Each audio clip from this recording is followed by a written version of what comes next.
Hey guys, today I'm going to teach you how to make a blood effects tutorial in After Effects. First, we want to press right click here, new null object. So this is our null object and this is where the track idea will mount to. Click on the base layer, go onto animation, track motion. Unlike last time, I am actually going to use the rotation. So I'm gonna go around this high contrast point, like I said last time. Go on to this another high contrast point, and we're gonna press analyze. So After Effects and Basic Analyze. Okay, all the keyframes are placed. So now I'm going to go to our null object, edit target, null 4, apply X and Y dimensions. So you don't need to convert these, just keep it as X and Y dimensions. This is all the keyframes and everything extract. Now go get your blood splat image. As you can see, it's got white. So go press blending mode, right click on it, press blending mode, and press multiply. You can just go on toggle switches, blending modes, and you can do it from here. But I'm just gonna do this like this. So as you can see, it's sort of black. This might not be for you depending what resource you have, but for me it is. I'm just going to go to effects, color correction, and tint.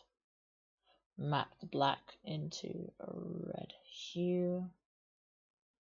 You can make it sort of like that. Depends how you like it. I like it. My one's a bit more dark. Boom. So now we've got a blood layer in. I'm going to go to parent link and 4. You can just use the Pickwick like this, but for sake of tutorial, I don't think that's needed. As you can see here, we've got the blood layer and it's still in frame. Now, there's one problem right here, is that our character isn't behind it. Don't worry though, we can just go duplicate our base layer with Control D. Rename. I'm just gonna rename to organize everything. Roto brush. Double click on it. Grab the roto brush tool right over here. I'm gonna start painting our dummy actor. So this is a pretty bad mask, but it doesn't need to be good because we can just adjust everything. So I did get rid of these, and you basically hold down Alt and then you paint like how we did before, just without the Alt. So I'm just painting everything through. And that is the pretty crappy mask, but it doesn't need to look amazing, to say the least. Okay, so I'm probably just gonna scrub all the way to the top.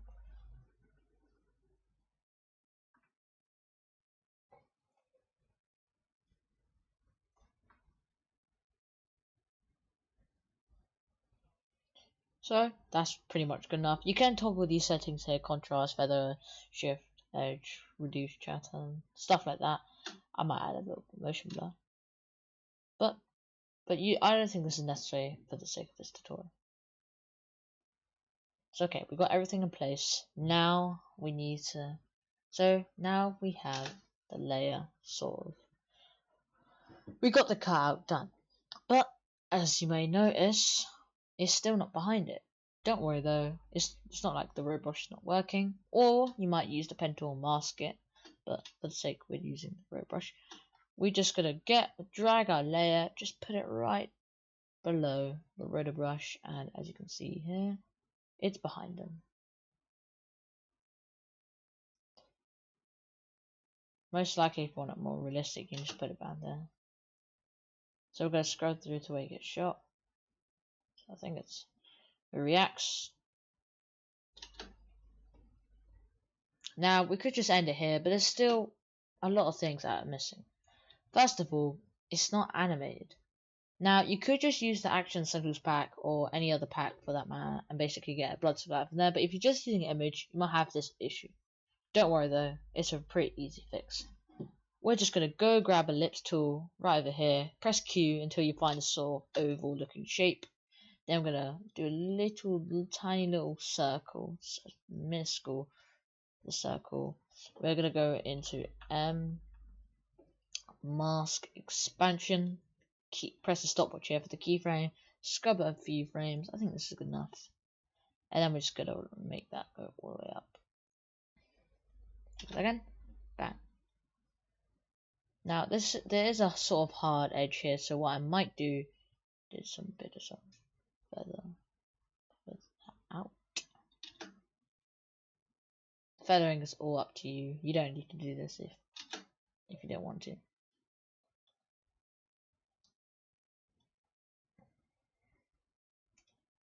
So we're pretty much nearly done with this tutorial, but there's still more details. First of all, as you notice here, he just gets shot.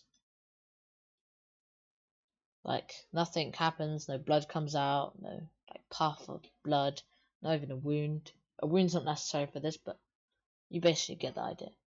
There is nothing. The blood just kind of teleports onto the wall.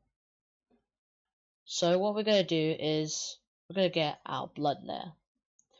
Now, the one I am using today is from the Action Essentials pack. Oops, that's the wrong one actually. From the Action Essentials pack. Now, the Action Essentials pack is a pretty old pack, but like I said, still got some amazing resources. I'm just going to print this first. Now, we got the blood layer we want. You can also use Action VFX or Production Crate or any other stock footage element sort of provider that has some sort of action in it, and blood is another, and gore is a big factor of action.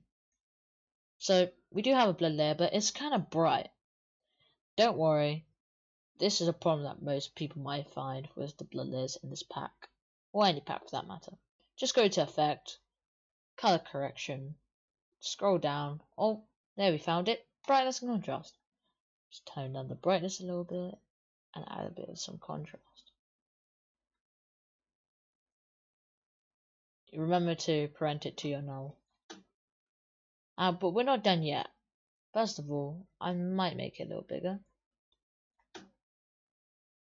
But let's add a bit of some blur to it.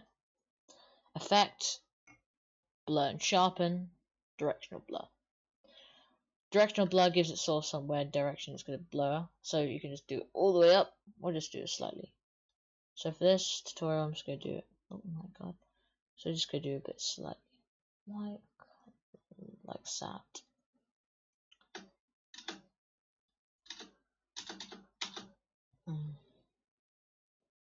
There you go. The directional blur basically gives it more of that blur effect. So then I'm just gonna go get my sort of smoky looking. That's it. I might turn down the what's it called, opacity. This is quite huge. I might just do it one frame before, so like the blur just kind of expands like after. I think it was generally around here. This is optional, but then I might just duplicate this, move it one more frame, and then just oops. Then go to effects. What the hell? Oh, I didn't select it.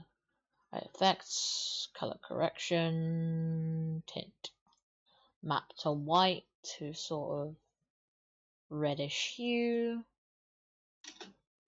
and yep, you're pretty much done. Remember to print these, obviously. Pretty much done. So we are done here today. The footage is from Video Copilot. It's one of the tutorials. I think it's the Blood Hit tutorial. Just my little spin on it, you know, to add some of the newer resources. And yeah, you're pretty much done. See you guys. Hope you guys learned something today, and you know, have fun making blood effects. See ya.